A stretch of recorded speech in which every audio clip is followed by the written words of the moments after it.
Thank you. Scott Ewing. Good morning, ma'am. My name is Scott Ewing. I served in the Army as a scout from 2004 through 2007 and deployed to Iraq with the 3rd Armored Cavalry Regiment in March of 2005. I spent most of a year there in Tal Afar, a city of about 200,000 in the northwest region near Mosul. In March 2006, we returned from our deployment, and President Bush made a speech at the City Club in Cleveland in which he talked about our specific deployment. And in that speech, basically said that we were finally making progress in Iraq based on what we had done. I'm going to talk about 3 issues: civilian casualties, detainees, and house searches. During my deployment, I saw far more civilians injured and killed than insurgents. When I say civilians, I mean men, women, and children who are not suspected in any way of being involved in wrongdoing. I also personally saw more innocent civilians injured or killed by American forces than by the enemy. One particularly memorable incident occurred after we raided 2 houses and found no one there. Everyone thought we were going home, but the vehicle stopped again and we were told to get out and go to a nearby house. I assumed that we were going to search it, but when we went in through the front gate, I noticed that there were already other American soldiers there, a mortar platoon from our troop. There were 6 Iraqi men against the wall, and as I rounded the car that was in the driveway, we saw several middle-aged women sprawled out on the cement, covered in blood. It looked like somebody had opened up on them with a machine gun. What we found out shortly thereafter is that one of our Apache helicopters had shot high explosive rounds into their front yard. And so we started treating them with bandages. The first woman that I got to had shrapnel, had penetrated her head. She was still alive, but she died shortly thereafter. The other women were very badly wounded.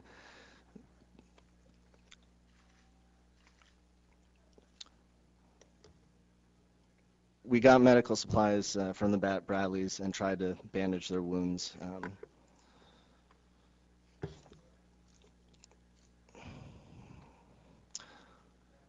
Two of the injured women were laying next to each other over in the back of the Bradley, and a little boy about 9 years old came up to me, pointed to his chest, and there was a blood spot on it. So I kind of looked and listened to his breathing to see if his lungs had been punctured, and they hadn't. So I set him back in the back of the Bradley next to the 2 women, and they were all taken to an aid station, which was just outside the city. There were numerous other events, incidents that involved civilian casualties. I don't have time to go into them all, but this incident illustrates the first serious difference between what I saw in Iraq and what is seen back home. There has been virtually no explicit reporting by the mainstream media of civilian casualties caused by U.S. troops in Iraq. Anytime a suicide bomber kills civilians, it is highly publicized. But from my personal experience in Tal Afar, the number of Iraqis killed or injured by our forces far outnumbered those killed by insurgents or suicide bombers. I'm going to talk about detainees next. Colonel McMaster went through great lengths, it seems, to ensure that detainees were not abused the way they had been in previous units. In some ways, I think his efforts were successful, but this is little consolation to those Iraqis who were detained without good reason. In one case, we detained three men just because they were running. We were told to go, that a helicopter had seen them running through the street. They went into their house, and when we went there, we found nothing. There's no evidence that they had done anything wrong, and we detained them anyway. In another case, an older man approached us while we were on a dismounted patrol seeking help, medical help. He had been shot through the foot in some other kind of random fire in the city, which happened all the time. 4 of his friends joined him in the front yard, and we questioned them, asked them what they were doing. They said they were in town for a funeral. And so we used a chemical explosives detection kit called X-spray on their hands. One is supposed to take a piece of paper and swab their hands with it and spray that on the paper, but nobody had read the instructions. So the staff sergeant who was with us sprayed the X-spray all over their hands. Of course, everything's dusty, so it changed colors slightly to brown. And on that basis, we brought them in to the talk and detain them. When we got there, the JAG attorney told us that we couldn't detain people based on X-spray as evidence, as primary evidence, but said we'll take care of it anyway. So in the end, we basically, I filled out a sworn statement as honestly as I could, but I was also asked to sign some short forms.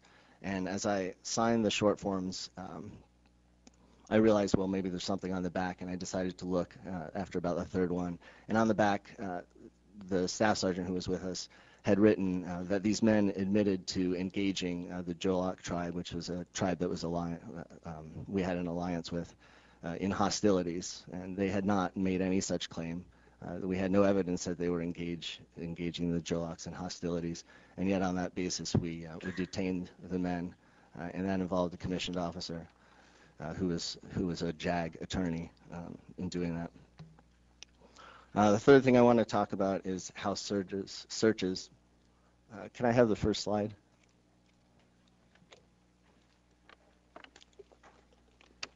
You can advance the slides slowly as I talk. Our squadron commander, Lieutenant Colonel Hickey, was quoted in the Washington Post in September of 2005 as saying, "If we go in there and tear these people's homes apart, we lose these people." And this idea made a lot of sense to me. It's consistent with counterinsurgency doctrine, which states that the goal of the counterinsurgent is to win the support of the population that otherwise might support the insurgency. In September of 2005, we conducted a large-scale mission involving thousands of soldiers and cleared the entire city over a 2-week period of time. During this time, we were told to search aggressively, and soldiers smashed windows, broke open and threw furniture, scattered the contents of drawers onto the floor, stepped on dishes, and left graffiti in Iraqis' homes. And I have to warn the cameras that some of the graffiti that is going to appear is vulgar in nature. All of this happened under the supervision of our platoon leader and the platoon sergeant. I've since talked with Lieutenant Colonel Hickey about this, and he reiterated that ransacking people's homes was not authorized and was not consistent with their goals. You can continue through the slides until you get to the last one. So these are homes that we searched. And this was typical of searches. So people were either outside or they came home to homes like this. This is a house that was burning during this large-scale mission in September. And keep going through the slides. And you can end it with the last one and maybe go to the next one so we don't leave that up. There's a clear difference between the image projected through his words in the media and what really happened.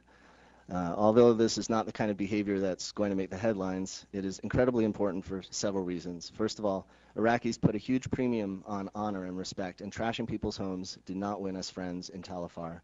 Additionally, from talking with other soldiers and veterans, these kinds of searches have been commonplace throughout the occupation and all over the country.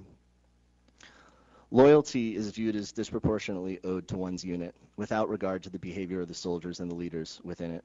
The initial assignment of loyalty is meant to create a functional team, but when serious problems with adherence to Army regulations or bad tactical decisions are made, this loyalty speciously serves to prevent disgrace and embarrassment. Mistakes are hidden rather than corrected, and patterns of misbehavior are left unrecognized. Root causes are rarely addressed as a result. Thank you for having us again. Thank you.